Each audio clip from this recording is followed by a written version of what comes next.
بسم اللہ الرحمن الرحیم۔ السلام علیکم دوستو، آج ہم سداد کے بارے میں جانیں گے کہ سداد کون تھا اور آج کیوں وہ پوری دنیا کے لیے سبق بن گیا۔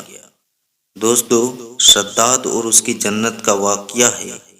قوم عاد میں دو بادشاہ گزرے، ایک کا نام شدید اور دوسرے کا نام سداد۔ آج ہم آپ کو قوم عاد کے بارے میں بتائیں گے۔ یہ ایسے قوم گزری ہے جس کے بارے میں اللہ تعالیٰ نے فرمایا ہے کہ ہمیں اس جیسی قوم دنیا میں دوبارہ نہیں پیدا کرنی ہے اور نہ ہی پیدا کریں گے۔ قوم عاد یمن میں آباد تھا۔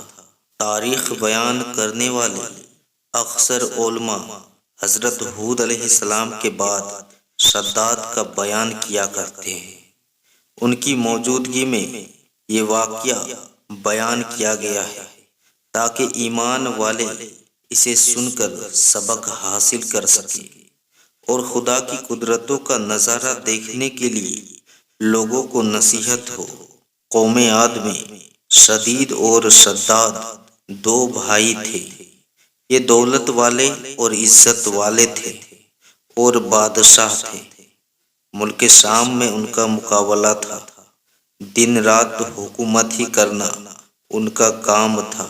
شدید اور اس کے لوگ اگرچہ شرک کی حالت میں جیتے تھے لیکن وہ بڑا انصاف والا تھا۔ اس کے انصاف سے شیر اور بکری ایک جگہ پانی پیتے تھے۔ کہا جاتا ہے کہ ایک دن اس کی عدالت میں دو آدمی آئے۔ ان دونوں نے عجیب حالات سنائے۔ ایک بولا کہ میں نے اسے زمین کا ایک ٹکڑا لیا ہے قیمت دے کر، اور اس زمین پر اب میرا قبضہ ہے۔ میں نے اس زمین میں خزانہ پایا ہے، اس کو دینا چاہتا ہوں، اسی لیے کہ یہ خزانہ اسی کا ہے۔ تو دوسرا بولنے لگا، میں نے زمین بیچی ہے، اسی لیے اس میں جو کچھ ہے سب اسی کا ہے، اسی لیے خزانہ میں بھی اسی کو دینا چاہتا ہوں۔ اب اسے لینا چاہیے لیکن یہ بلا بہانہ کیوں کرتا ہے، سمجھ میں نہیں آتا۔ شدید نے پوچھا کہ تم دونوں کی کوئی اولاد بھی ہے؟ انہوں نے کہا ہاں، ایک کے پاس بیٹی ہے اور ایک کے پاس بیٹا ہے۔ شدید نے حکم دیا کہ ان دونوں کا نکاح واپس میں کر دو اور ان مالوں کو دونوں میں بانٹ دو۔ اس طرح شدید نے ایک ایسا فیصلہ کیا جو سب کے لیے قابل قبول تھا اور اس انصاف کا پورا نام ہونے لگا۔ حضرت ہود علیہ السلام نے شدید کو بھی ایمان کی دعوت دی، لیکن اس نے سب کچھ ہونے کے بعد بھی اس پر دھیان نہ دیا اور شرک کی حالت میں ہی مر گیا۔ اس کے بعد سداد گدی پر بیٹھا۔ حضرت ہود علیہ السلام نے اس کو بھی ایمان لانے کے لیے کہا۔ وہ بولا، اگر میں نے تمہارا دین اپنا لیا تو مجھے کیا فائدہ دے گا؟ حضرت ہود علیہ السلام نے فرمایا کہ اللہ تعالیٰ تمہیں اس کے بدلے میں ہمیشہ ہمیشہ کے لیے جنت دے گا اور تم پر اپنی رحمت اور مہربانی کرے گا۔ سداد بولا کہ میں بھی جنت بناؤں گا اور دن رات وہاں عیش سے رہوں گا۔ پھر سداد نے جنت بنانے کا مضبوط ارادہ کر لیا۔ اس نے ملک کے کونے کونے میں عالموں کے پاس پیغام بھیجا، انہیں حکم دیا اور انہوں نے حکم کے مطابق سونا چاندی ہیرے جواہرات بھیجے اور حکم دیا کہ جتنے بھی مشک و عنبر اور موارد اس کے ہاتھ آئے وہ سب جمع کرے، اس کے پاس لائے۔ ہر طرح کا سامان جمع کرنے کے بعد اس نے ایک خوبصورت اور منموہک جگہ کی تلاش شروع کی اور اس نے وہ جگہ بھی پا لی۔ اس نے اس جگہ پر تمام ہیرے جواہرات جمع کرائے۔ بڑے بڑے تیز قسم کے کاریگر بلائے اور عمارت کی مضبوط سے مضبوط نیو ڈلوائی۔ دیواروں کی لمبائی لوگوں کی سوچ سے زیادہ اونچی تھی اور چوڑائی اس کے کاریگروں کے حساب سے اس وقت کی سب سے چوڑی دیوار تھی۔ آسمان کو چھوتی تھی اور اس کی چمک دمک چاند سورج سے بھی زیادہ تھی۔ جب سے دنیا قائم ہوئی ایسا مکان کہیں نہیں بنا تھا۔ دیوار اس کی سونے چاندی اینٹوں سے بنائی گئی تھی، چھت اس کی سونے کے پتوں سے سجائی گئی تھی، اس کے ستون خوبصورت بلور سے مضبوط کیے گئے تھے، ہر چیز بہترین طریقے سے سجائی گئی تھی۔ وہاں کی نہروں میں ریت کے بجائے انمول موتی بچھائے گئے تھے اور اس کے پیڑوں کو سرخ سونے کے پھلوں سے لاد کر مشک و عنبر کی خوشبو سے بھر دیا گیا تھا۔ اس وقت ان پیڑوں سے ہوتی ہوئی سوکھی ہوا چلتی تھی، اس طرف کے رہنے والوں کے دماغ کو خوشبودار کر دیتی تھی۔ شداد نے زمین پر مٹی کے بجائے مشک و عنبر بچھوائے تھے، اس کے محلوں کے چاروں طرف لال سونے سے ترتیب دے کر سجایا گیا تھا۔ صرف اتنا ہی نہیں کہ دکھاوے کے لیے اس کو بنوایا گیا تھا، بلکہ اس میں رہنے کے لیے من پسند معشوقوں اور پریوں کو بھی اکٹھا کر دیا گیا تھا۔ یہ باغ اور محل 12 برس کی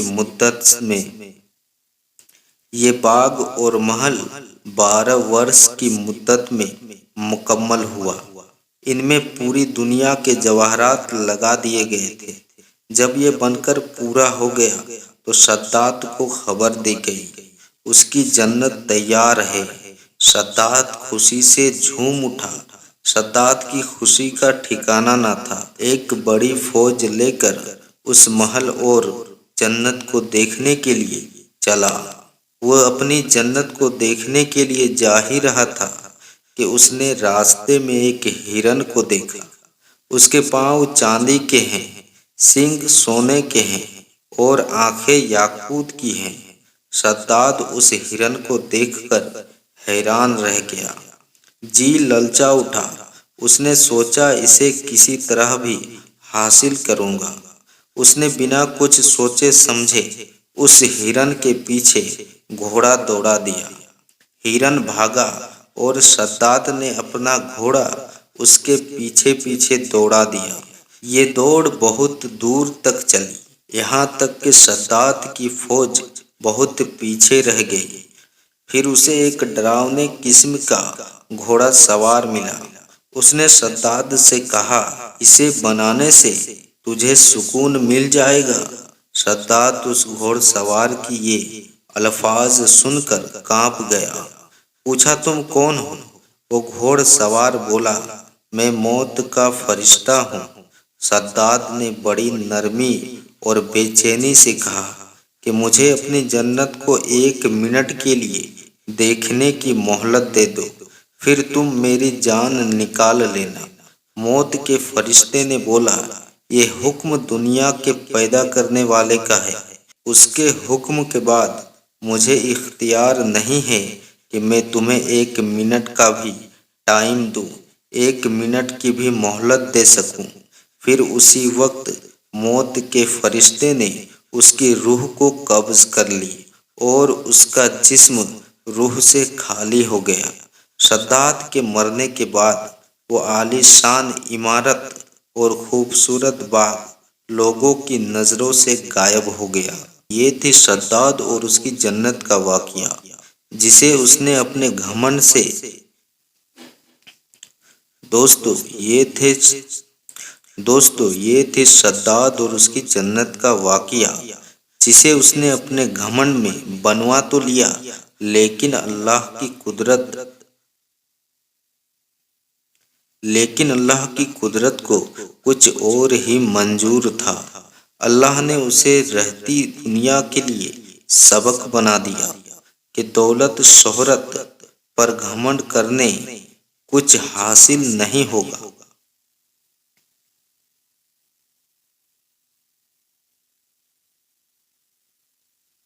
دوستو یہ تھے شداد اور اس کی جنت کا واقعہ، جسے اس نے اپنے گھمنڈ میں بنوا تو لیا، لیکن اللہ کی قدرت کو کچھ اور ہی منظور تھا۔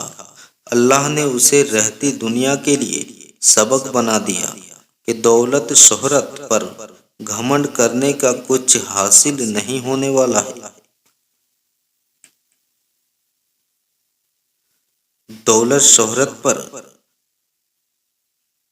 دولت شہرت پر گھمنڈ کرنے سے کچھ حاصل ہونے والا نہیں ہے، کسی کو اس کے لیے اعمال کا بدلہ ملے گا۔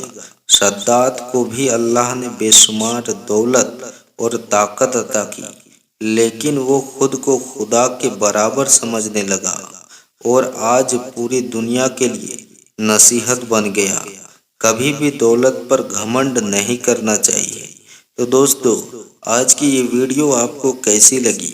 اگر ویڈیو اچھی لگی ہو تو اپنے دوستوں میں آپ ضرور شیئر کریں اور ویڈیو کو ایک لائک کریں اور کومنٹ میں ضرور بتائیں کہ آپ کو یہ ویڈیو کیسی لگی ہے۔